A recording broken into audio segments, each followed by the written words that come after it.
que alguém fez um mal feito contra você, você vai recorrer à justiça, né? Se você não confia na justiça, como é que tu vai confiar naquele julgamento, né? Se o cara que deveria estar me dizendo se uma coisa é constitucional ou não, está envolvido num escândalo que ele não explica pra gente o que é, eu vou ficar aqui achando que ele é corrupto, né? Eu não queria achar que a gente tem ministros do Supremo Tribunal Federal que poderiam correr o risco de ser corruptos, tá entendendo? Uhum. Eu queria entender e uma explicação. E como eu te falei, provavelmente já também, não estamos falando de um cara que não é midiático, né? Estamos falando de um cara que é bem midiático. Sim. Cara... Sim. Fala, tem opiniões, livros publicados, quer palestrar em tudo quanto é canto. Então acho que a minha principal... Você estava falando de que te dá raiva. Acho que a coisa para mim mais chata desse escândalo inteiro é esse silêncio específico, tá? Porque como cara, que um bolsonarista vai confiar que o julgamento do Bolsonaro foi honesto? Não, ele não vai, mas eu acho que todo mundo trabalhou muito pra gente chegar nesse estado de coisas. Que é o... É muito difícil. Assim, a democracia, né, é um regime muito... A beleza da democracia é a possibilidade de troca de poder. Uhum. Dito isso, ela tem muitos defeitos. Se eu for voltar lá para Aristóteles, assim, é um regime cheio de problemas. Ele acaba, vamos dizer, ela acaba privilegiando comunicadores malandros. Uhum. Tem muito problema a democracia. E a democracia só pode existir em um regime profundamente republicano. Por isso que a gente, antes de ser uma democracia, a gente é uma república. E a ideia de república existe uma coisa pública, um desejo público de que aquelas pessoas que vivem naquele território e falam aquela língua, elas querem construir algo e tem um sistema de valores bem claro que todo mundo concorda. Elas têm uma espécie de um contrato. Esse contrato, sei lá, posso voltar para leis das 12 tábuas, eu posso ir pro Magna Carta na Inglaterra, eu posso para a Constituição Americana. Você tem meio que um contrato geral em que esses valores estão muito claros e que ninguém vai passar por cima desses valores. Aqui no Brasil não existe esse contrato. Não existe esse contrato. Aqui no Brasil é completamente casuístico. E as pessoas nem fingem mais ter um contrato. Então virou tudo jogo de poder. Porque quando você não tem uma regra una e diz, isto aqui é do interesse público, por exemplo, é do interesse público que um político corrupto seja preso. Uhum. Quando não existe mais este interesse público, a função de um juiz num país desse passa a ser, é do meu interesse ajudar esse cara porque ele é meu amigo, e é do meu interesse ferrar aquele cara porque ele é meu inimigo. E aí você não tem justiça, você tem jogos de poder. E hoje o que nós temos no Brasil é apenas jogos de poder. Então, se você entra nesse cinismo, o correto é você chegar ao poder e fazer jogos de poder e destruir a facção adversária. Por que é importante falar isso? Lá vou eu falar de um assunto que eu amo, que é Roma. Vamos. Em Roma, eles tinham uma república que foi a coisa mais incrível. A maior experiência republicana da Terra foram duas. Foi a experiência romana e depois a experiência americana no começo. A experiência romana, eles começaram com uma monarquia. A monarquia, ela teve alguns problemas, especialmente o último dos monarcas romanos, pelo menos é o que a lenda nos diz, e ela vira uma república.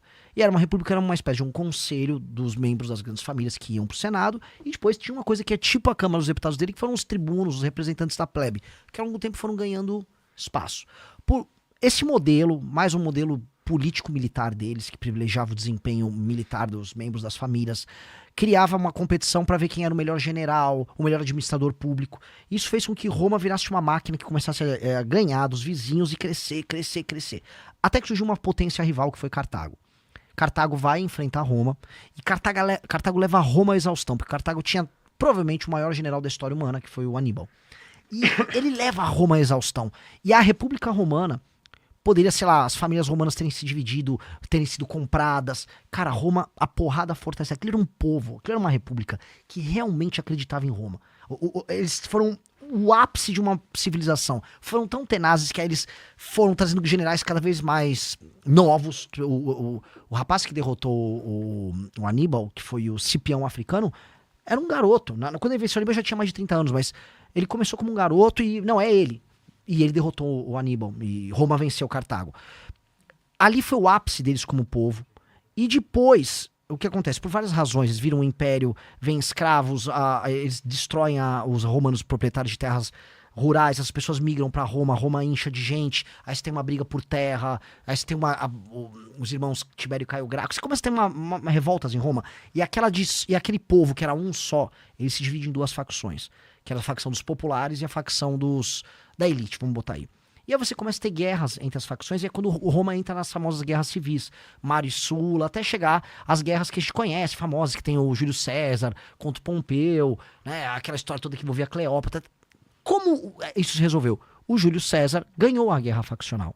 Ele venceu a guerra, e ele fala assim, a gente precisa restituir a ideia de uma Roma una. E ele não poderia, nessa lógica, e essa é a ideia por trás disso, ficar permanentemente se vingando. Então, não foi o Ciro, eu estou esquecendo agora, um dos grandes romanos que se opunha ao César, ele tinha cartas e mais cartas, e quando ele foi capturado pelo César, ele se matou, acho que foi o Catão, o segundo Catão. E ele tinha as cartas, o César podia pegar todas aquelas correspondências que ele tinha com outros nobres e tornar público, e não, o César não fez isso com ele. O César se tornou um líder único em Roma ali, e ele falou, vamos restituir Roma. O César morre, ele é morto no Senado, e aí assume o Augusto, Otávio Augusto, que se torna imperador, e aí a Roma entra num outro período de calmaria. O pior momento de Roma, se você olhar direitinho, foi esse momento pré-César, quando todo mundo só pensava, não havia mais uma regra una, era todo mundo contra todo mundo, legião romana atacando legião romana. Não é isso que a gente está vivendo hoje no Brasil? Não existe um sentimento de Brasil, e hoje eu sou com o PT, eu sou Bolsonaro, eu quero destruir você, eu quero destruir... Cara, precisa chegar alguém no poder e vai fazer assim... Acabou a guerra. Vamos parar essa bagaça. Por exemplo, eu quero chegar ao poder, eu quero virar pra um cara de esquerda. Eu não quero te destruir. Eu quero ver como você vai ser útil no nosso projeto. Ah, mas você não gosta de mim? Eu sei que você não vai gostar de mim. A sua função, eventualmente, não é gostar de mim. Mas esse projeto meu aqui, você vai gostar. E assim, vamos tocar essa coisa. Eu não vou perseguir você se tiver uma opinião diferente da minha. Mas assim, acabou essa droga. Vamos trabalhar direito. Todo mundo concorda aqui que o Brasil tem terras raras. Isso pode ser uma oportunidade pro Brasil ser uma baita de uma nação. Vamos nessa linha. Bolsonaro, eu sei que vocês me odeiam. Vocês são conservadores, vocês são pró-mercado, vamos tocar uma agenda pró-mercado aqui? Alguém tem que vencer a guerra, que é agora vencer as eleições, e não se vingar. Porque todo mundo sabe que é uma guerra que um quer se vingar contra o outro. Nós não temos que ir pra vingança. E nós temos uma beleza no jogo, que nós temos um outro inimigo pra derrotar. Nós temos o crime organizado agora pra derrotar. Vamos botar o Brasil em guerra contra o crime organizado no ano que vem? Vamos permitir que a pessoa ande na rua com o celular na mão e não seja assaltada? Olha que revolução. O dia que uma moça... Veja só a Revolução Brasileira. Olha como nós estamos atrás.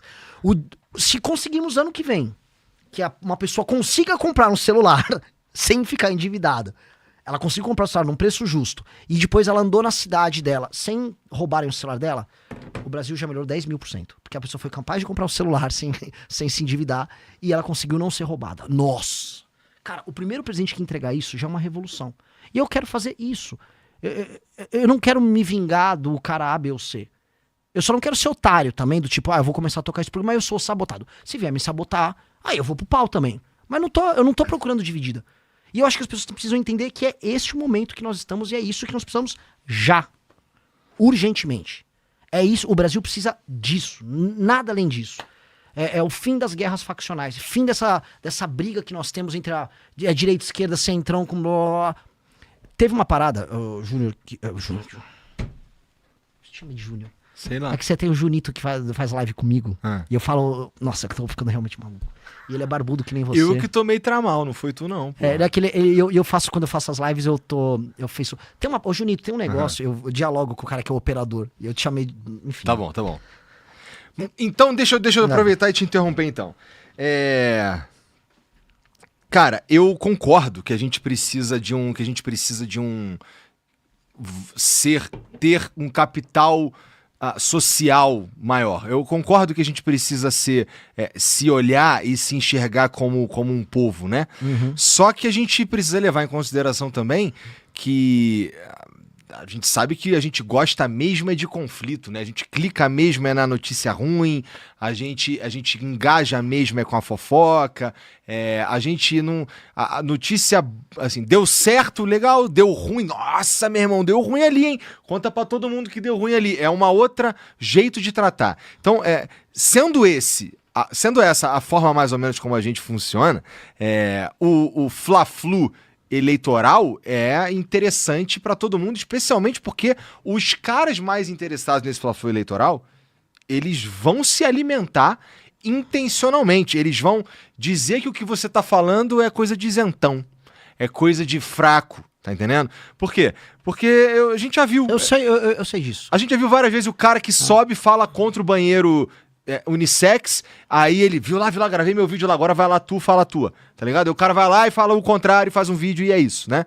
Então, brigar contra esse jogo é talvez a maior dificuldade, o maior desafio agora, né? Falar de sensatez num momento de inflamação.